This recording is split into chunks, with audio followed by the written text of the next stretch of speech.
And we're here today to demonstrate the blue box system that we've been working on for a number of months here. We've got it dialed in to the point where we feel comfortable that we can produce the amount of hydroxyplasma that we need to make this car run more efficient and any other applications. So just to give you a quick introduction of what we've got going on here. Inside the trunk of this car, it's a 2007 Crown Victoria, old police cruiser that we used.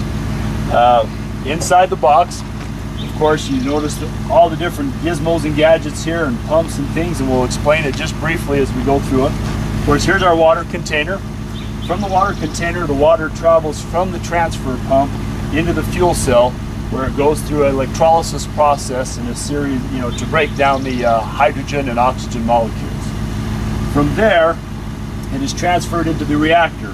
Now within the reactor, just as a simple explanation, the micro bubbles that are being created in there through the flashback of the high voltage, which is coming back through the system, is creating the hydroxyplasma.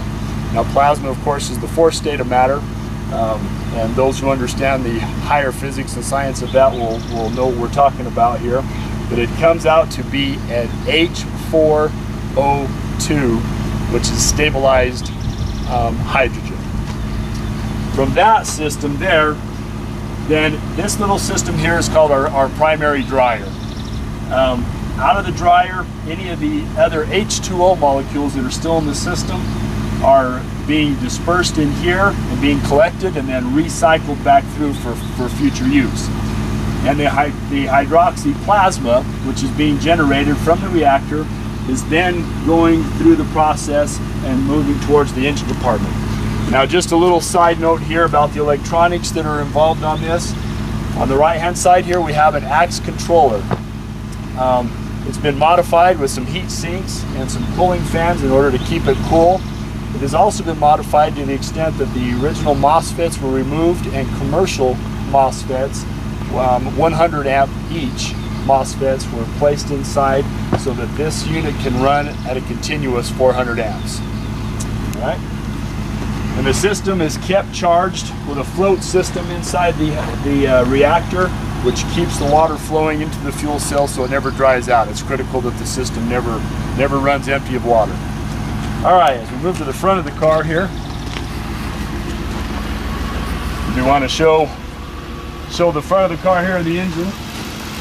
Now as that hydroxyplasma and the gas is transferred from the trunk, down the blue box, down along the frame line here, it enters the system coming in at this point.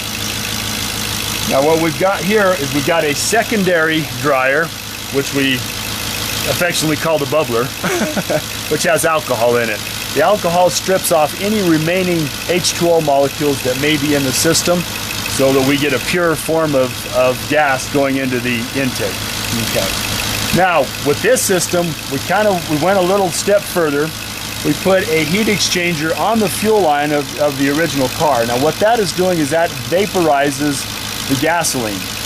Now the vaporized gasoline actually combines better with the HHO. Now what the HHO does with the gasoline is it stabilizes it. So it prevents it from pre-detonation inside the cylinder of the car.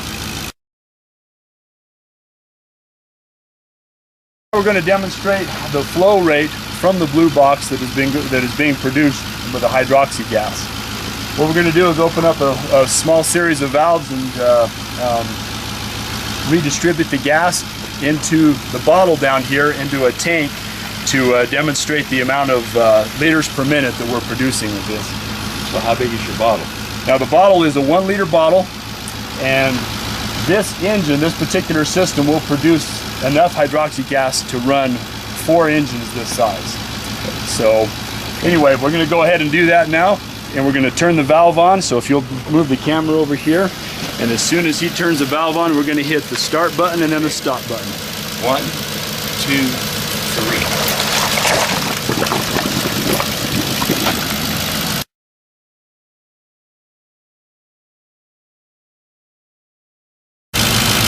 Okay, we're going to do another little demonstration here. We're just going to show you some continuous flow. Here's the hose coming off of the car and on the ground, of course, and into the same container that we just did the flow test through. At 30 amps. Okay, at 30 amps, you can see that there's a continuous flow of hydroxyplasma. Now we're going to show you some of the dynamics of that hydroxyplasma through what we call a little bubble test. So just give us a second here and we'll get set up for that.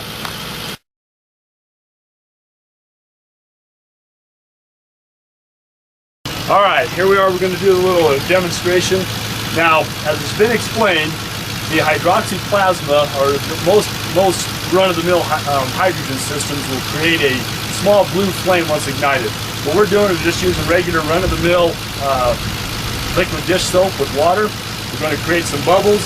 The bubbles are going to encapsulate and capture the hydroxy gas, and then we're going to put a flame to it, and you'll see the difference between just your regular hydrogen system and the hydroxyplasma. So I'm going to go ahead and place this on the ground.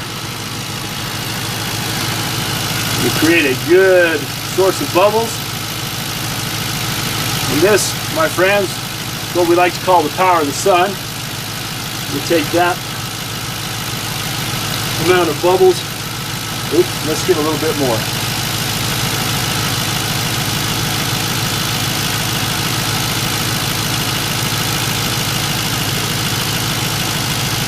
Okay, let's get some ignition on that. And ow.